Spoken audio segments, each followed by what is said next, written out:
Bueno, empezamos con una oración, una invocación al Espíritu Santo, en el nombre del Padre, del Hijo y del Espíritu Santo. Amén. Ven, oh Santo Espíritu, llena los corazones de tus fieles y enciende en ellos el fuego de tu amor. Envía tu Espíritu y serán creados y renovarás la faz de la tierra. Oh Dios, que has instruido los corazones de los fieles con la luz del Espíritu Santo, concédenos según el mismo Espíritu conocer las cosas rectas y gozar siempre de sus divinos consuelos por Jesucristo nuestro Señor. Amén. Amén. Bueno, pues la semana pasada terminamos tremendo, en un momento súper intenso, porque hablábamos del cardenal Nguyen Van Thuan, que estuvo 12 años encerrado en una prisión, 9 de esos años en aislamiento total, y lo poníamos como ejemplo de cómo en condiciones extremas una persona puede incluso en esa situación encontrarse con Dios en la oración.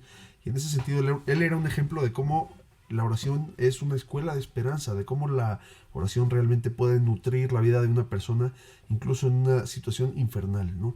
Leíamos un párrafo de uno de los trocitos que dejó por escrito, porque escribía en pedacitos de un calendario ahí, y luego ya ha publicado varios textos, ¿no?, de su experiencia y de lo que vivió ahí adentro. Escribía el cardenal Van Thuan: ya recorrí una parte del camino, a veces con gozo, a veces con sufrimiento, pero siempre con una esperanza desbordante en el corazón, porque el Señor y nuestra Madre María siempre me han acompañado. Si Dios me diera a escoger, no iría por otros caminos diversos a este. Por haber esperado en el Señor, la felicidad y el gozo nunca me han abandonado, y no he conocido sino el amor. Bueno, pues poníamos al cardenal Van Thuan, víctima de las prisiones comunistas, como ejemplo de vivencia real de la esperanza en situaciones extremas. Continuando con esta reflexión sobre la esperanza, porque recuerden que estamos comentando la Spe Salvi, que es la segunda encíclica de Benedicto XVI, la encíclica que dedica al tema de la esperanza. Ahí se recoge una reflexión que hace San Agustín en una de sus homilías, en una homilía que hace sobre la primera carta de San Juan, que, como saben, en la escritura hay 3 cartas de San Juan.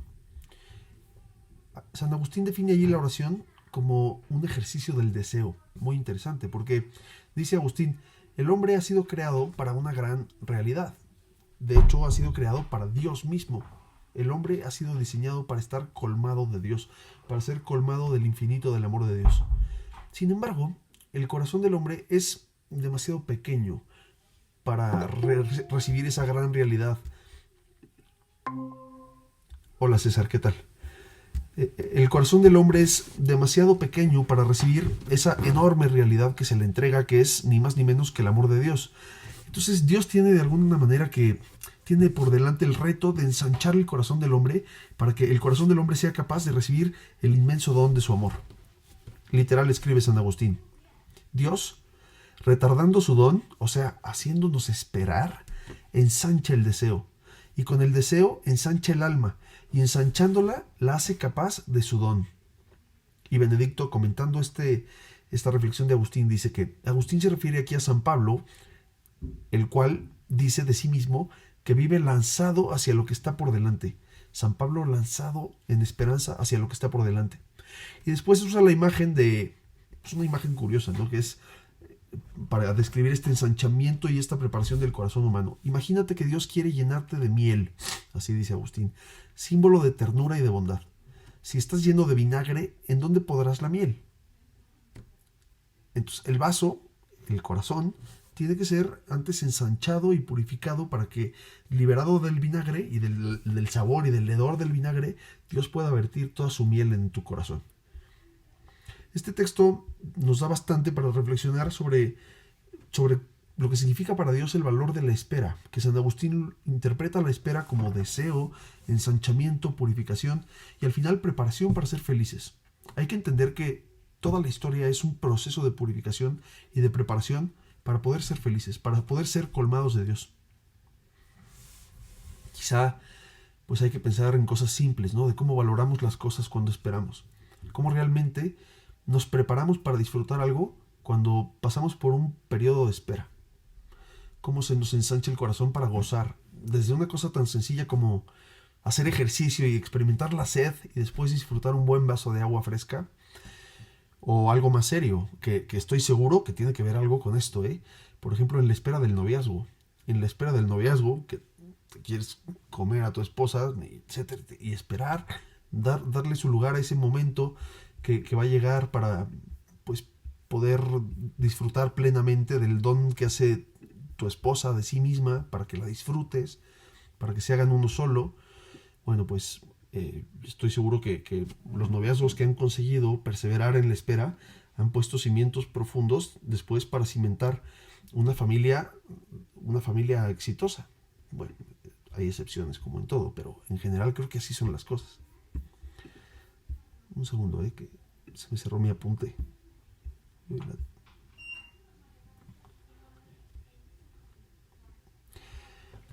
Ahora, volvamos al tema de la oración, porque acuérdense que estamos viendo, para que contextualicemos bien, cuáles son los lugares en donde aprendemos el valor de la esperanza. El valor de la esperanza lo aprendemos en muchos sitios.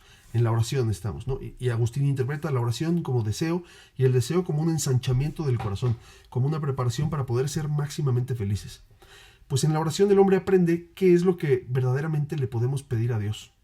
Cuando uno se pone delante de Dios, un acto de presencia, me pongo delante de la verdad, delante de Dios, uno descubre que, pues que sí, que a uno le puede pedir a Dios lo que sea, ¿no? Pero no todo lo que uno pide es digno de Dios. Por ejemplo, pedirle a Dios que le vaya mal a alguien, ¿no?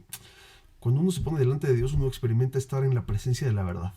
Y delante de la verdad, uno se purifica. Cuando uno hace el ejercicio de ponerte delante de Dios, delante de la verdad, el corazón de una persona se endereza, adquiere rectitud. Aprendemos que no podemos, por ejemplo, pedir contra el otro, aprendemos a alzar la mirada por encima de lo banal, por encima de lo superficial, aprendemos a dimensionar las cosas pequeñas de la vida y las cosas que de verdad valen la pena.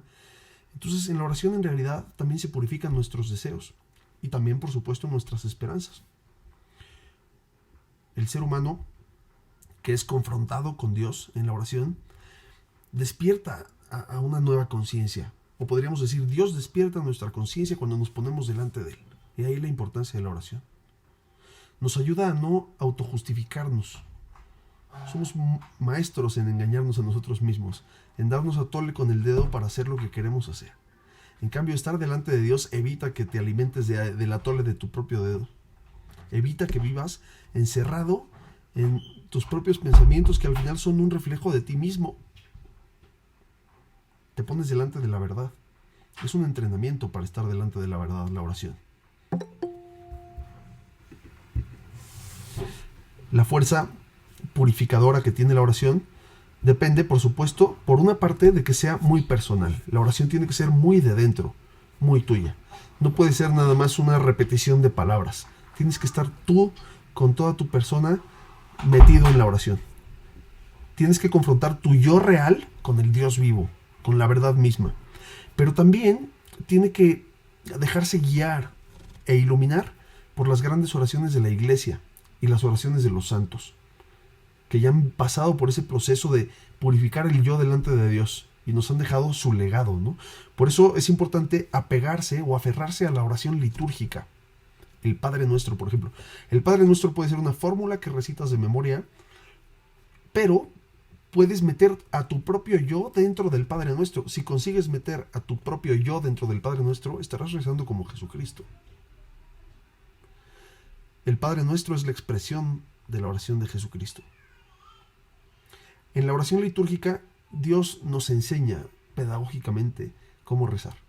Insisto, tiene que haber un elemento de meter a la persona, meter a mi yo, pero colocar a mi yo dentro de esa oración litúrgica de la iglesia, que al final es el eco de la oración del Hijo, de la oración de Jesucristo. La liturgia, podríamos decir, moldea nuestro inmobiliario mental, nos pone los muebles adecuados para rezar bien. Ojo, que también puedes recitar la oración litúrgica de manera totalmente impersonal. Entonces, eso no es nada, es simplemente recitar palabras.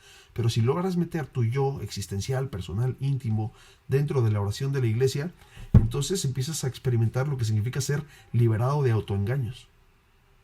Entonces aprendes a estar delante de Dios. La liturgia nos educa para ponernos delante de la verdad misma. Por eso quizá escribía San José María en el punto 86 de Camino: tu oración debe ser litúrgica. Ojalá te aficiones a recitar los salmos y las oraciones del misal en lugar de oraciones privadas o particulares. No es que tengan nada de malo las oraciones privadas o particulares, pero cuando uno entra en la oración litúrgica, uno mete a su propio yo en la persona de Jesucristo. Uno aprende a ser iglesia en ese sentido. Iglesia, como decía Pío XII, cuerpo místico de Cristo. Uno aprende a hacerse uno con Jesucristo, que ese es el punto de la oración al final. Identificarse con el Señor, no nada más buscar satisfacer caprichos. Dejarse guiar por esta oración de la iglesia no es desaparecer al yo y anular a la persona, sino introducir a mi propia persona en la verdad, en ese yo más grande que es el de Jesucristo. Mi yo tiene que entrar en el Padre Nuestro, en el credo, tiene que entrar en Jesucristo a fin de cuentas. Que Jesucristo es el que reza en su iglesia y su iglesia reza con él. Hasta aquí el tema de la oración. Ahora vamos a ver una segunda escuela de aprendizaje de la esperanza, que es la acción humana y el sufrimiento, ni más ni menos. La acción humana, igual que dijimos de la oración, la semana pasada decíamos la oración es esperanza en acto, porque el que reza espera algo, el que no espera nada no reza. Rezar es manifestar la esperanza. Pues lo mismo la acción. Cuando uno actúa porque espera algo y precisamente con sus acciones procura sacar adelante sus esperanzas. Procuras que tu esperanza adquiera forma o adquiera respuesta por medio de tus acciones. Y eso está muy bien, por supuesto. Por medio de nuestras acciones colaboramos todos, o eso intentamos, o eso queremos. Colaboramos para que el mundo se haga cada vez más humano, más luminoso, un mundo más justo. Sin embargo, Benedicto XVI advierte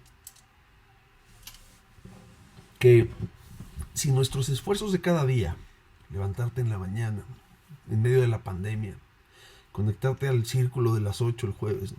Nuestros esfuerzos de cada día, la chamba, que a veces puede llegar a ser pesada, si todo ese esfuerzo cotidiano, que es un gran empuje, en el que hay que meter todos los riñones, si eso no está iluminado por esa esperanza más grande de la que hemos hablado de esa esperanza que no se puede destruir ni por las frustraciones de lo pequeño, ni tampoco se puede destruir por los fracasos de los grandes acontecimientos de la historia. Esa esperanza que se experimenta como indestructible. Sin esa gran esperanza, suele ocurrir que nuestros esfuerzos terminan en cansancio, en tedio, en agotamiento o en fanatismo. En ideología. En desesperación. A veces la ideología es una manifestación de desesperación. Si lo único en lo que podemos esperar es en lo que nos dan los gobernantes, la economía, la bolsa, la política, pues dice Benedicto XVI, nuestra vida está se ve abocada muy pronto a quedarse sin esperanza. O sea, si todo lo que esperas depende de la situación político-económica del mundo, lamentablemente tarde o temprano vas a acabar muy cansado o muy fanatizado o muy dolido, muy confundido. El Papa aquí nos recuerda que a pesar de los pesares, es importante que yo sepa que todavía puedo esperar, incluso cuando parece que ya no queda nada de esperanza, o en mi vida personal o en el momento histórico en el que vivo. Estamos hoy atravesando un momento en el que a lo mejor parece como que Benedicto XVI se asomó, ¿no?, a los momentos duros de la historia. Bueno, los vivió en primera persona, sobre todo en la década de los 40. Entonces, sabe Benedicto XVI lo que es experimentar momentos de verdadera oscuridad y de cómo mantener la cabeza erguida, la cabeza en alto, con dignidad, incluso cuando parece que no hay esperanza. Sí se puede tener esperanza, pero esa esperanza profunda, verdadera, solo puede ocurrir gracias a esta gran certeza de que, a pesar de todas las frustraciones, mi vida personal y la historia en su conjunto están custodiadas por el poder indestructible del amor. Solo eso confiere la gran esperanza. Solo una esperanza así puede dar todavía ánimo para actuar y continuar en una vida que es dura y difícil, ¿no? Aquí todos somos muy jóvenes todavía, más o menos. Pero seguir con el ánimo para adelante, echado para adelante a los 50, a los 60, a los 70, cuando ves que la historia es una y otra, y fracaso tras fracaso, que la historia es dura. Y pues de repente puedes sentir la tentación de tirar la toalla. Ojo, con nuestras fuerzas no podemos construir el reino de Dios. Ya hablamos de esto. Lo que construye el hombre siempre es reino del hombre. Y eso significa que siempre están todos los defectos y los límites de la naturaleza humana en lo que hace el hombre. Política, economía, la bolsa, los mercados, siempre va a ser reino del hombre, y eso significa que va a haber problema, hambre, desigualdad, o sea, lo que es parte de lo que somos. El reino de Dios, ese que es el que da origen a nuestra esperanza, el reino de Dios es un don, es un regalo. Como cualquier amor es un regalo. Fíjate, el amor es lo que no puedes producir con tus propias fuerzas, lo que tú no puedes forzar a base de grandes estrategias. El amor se te da, lo experimentas siempre como don. Claro que cuando hablamos del reino de Dios estamos hablando del don del amor de Dios, que no es cualquier amor. Y precisamente por ser un don, supera los límites de nuestra naturaleza, y eso es lo que lo hace grande y hermoso. Y eso es lo que nos da esperanza, que a pesar de nosotros, hay algo más grande que nosotros que nos envuelve y nos sostiene, que nos da una seguridad indestructible. Y no podemos, por usar la terminología clásica, dice Benedicto, no podemos merecer el cielo con nuestras obras. Es un don. Este es siempre más de lo que merecemos. Del mismo modo que ser amado nunca es algo merecido, sino siempre un don. Benedicto usa aquí un término económico, dice la plusvalía del cielo. La plusvalía del cielo. El cielo siempre nos excede, es algo que nunca está en tu dominio. Siempre es algo más grande de lo que tú puedes producir. Siempre es algo que se nos da. Y sin embargo, con todo y la plusvalía del cielo, dice el Papa emérito, sigue siendo verdad que nuestro obrar no es indiferente ante Dios. Ojo, aquí obviamente está haciendo un guiño a las personas que creen que el cielo se puede ganar con obras, y a las personas que creen que no, las obras no importan nada porque todo es puro don de Dios. Entonces al final lo que hagas no importa. No es indiferente ante Dios lo que hacemos. Y tampoco es indiferente lo que hacemos para el desarrollo de la historia. O sea, está diciéndonos si es importante hacer cosas. A pesar de que con nuestro hacer no vamos a construir el reino de Dios, para Dios no es indiferente nuestro hacer. ¿Qué es lo que podemos hacer con nuestras obras? En primer lugar, con nuestras obras podemos abrir espacios para que entre Dios. Fundamentalmente eso es lo mejor que podemos hacer. Abrir espacios para que Dios se haga presente. Y así Dios nos hace colaboradores suyos. De esta manera Dios nos dignifica. El ejemplo perfecto es el fiat de María, cuando el ángel le propone a María la entrada, la encarnación del Hijo de Dios, y María dice, hágase, fiat. María es modelo de la acción humana, modelo perfecto de lo que el hombre tiene que hacer en su vida, que es darle entrada a Dios. Dice Benedicto, podemos abrirnos nosotros mismos y podemos abrir el mundo para que entre Dios. Esto es la verdad, el amor y el bien. Esto es lo que han hecho los santos, que como colaboradores de Dios han contribuido a la salvación del mundo. Entonces, por un lado, de nuestro obrar puede realmente brotar esperanza para nosotros y para los demás. No porque tengamos nosotros las fuerzas y los recursos, sino que nuestro obrar está equipado para abrirle a Dios las puertas, para que Dios entre. Y al mismo tiempo, lo que nos da ánimo y orienta nuestra actividad, tanto en los momentos buenos como en los malos, es la gran esperanza que está fundada en las promesas de Dios, la confianza en el don de Dios que nos ha prometido. Hasta aquí el tema del obrar. ¿Qué tanto el obrar humano es escuela de esperanza? Ahora vamos a hablar dos palabras acerca del sufrimiento. Que el sufrimiento es parte inevitable de la existencia humana. ¿Cuál es la fuente del sufrimiento? ¿De dónde viene? Benedicto señala dos orígenes del sufrimiento humano. El primero es de nuestra propia finitud.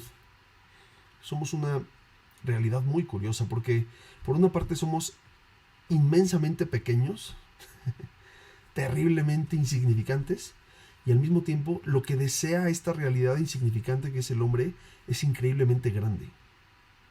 Entonces hay una especie de contradicción interna enterrada en el fondo de cada persona. La insignificancia y la ambición de lo eterno, de lo absoluto, de lo infinito, de lo trascendente. Esa paradoja por un lado.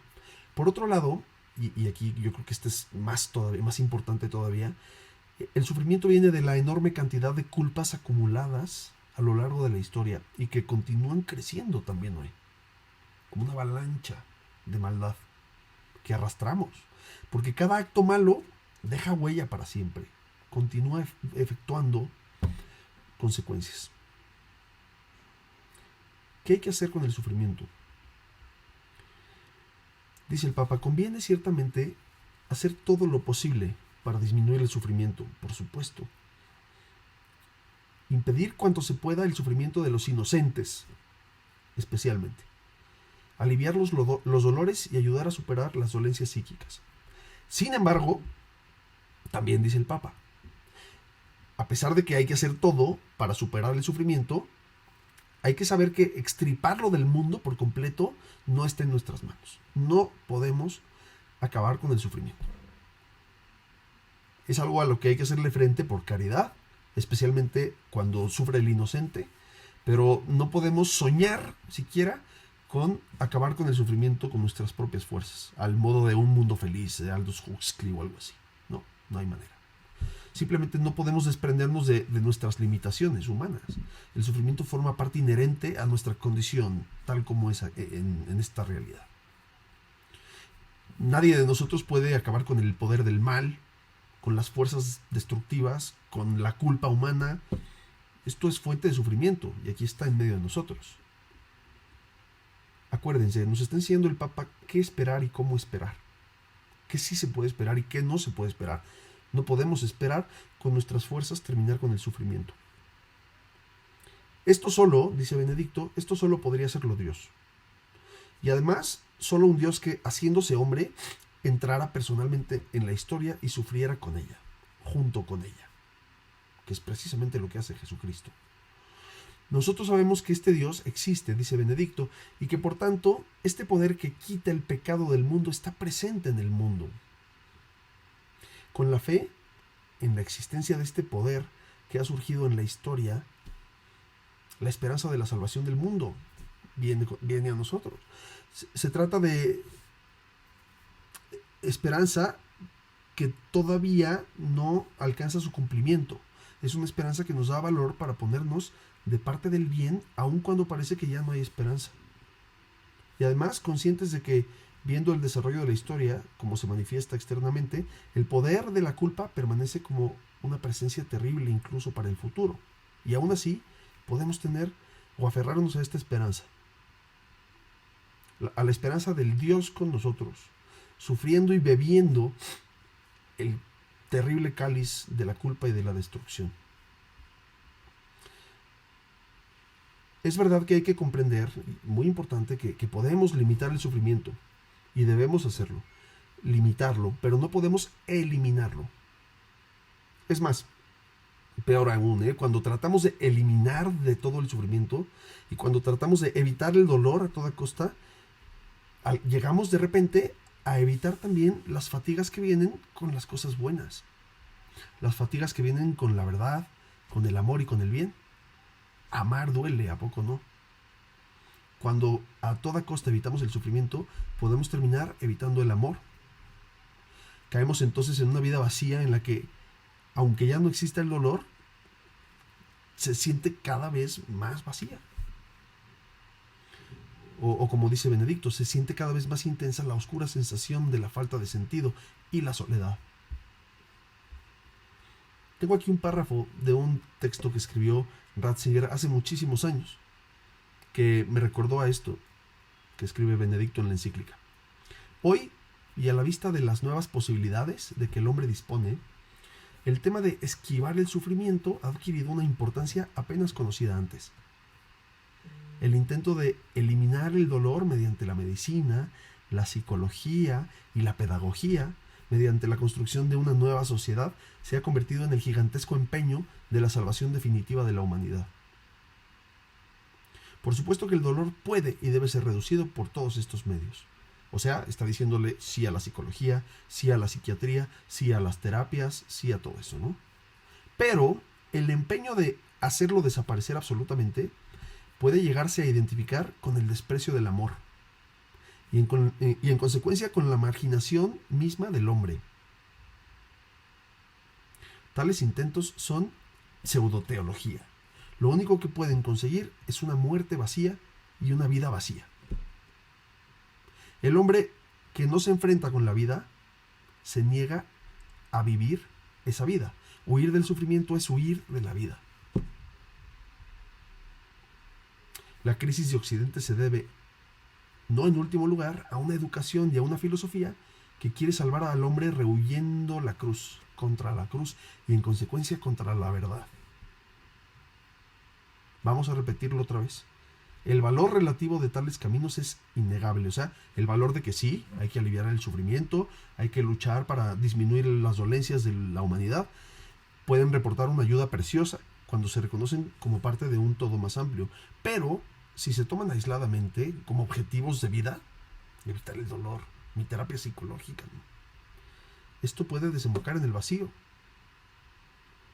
Porque en realidad el hombre solo se puede conformar con una respuesta, la que se hace cargo de la inabarcable exigencia del amor. El hombre está hecho para amar y el amor es exigente. Y la exigencia es dolorosa. Lo que cura al hombre, dice varios años después, Benedicto en la encíclica, lo que cura al hombre no es esquivar el sufrimiento, ni huir ante el dolor, sino la capacidad de aceptar la tribulación, madurar en ella y encontrar en ella un sentido mediante la unión con Cristo que ha sufrido un amor infinito.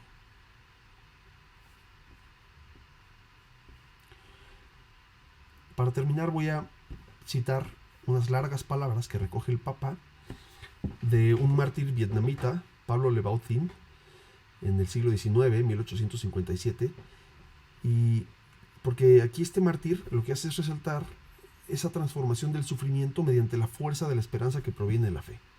Cómo desde la fe la experiencia del sufrimiento se transforma.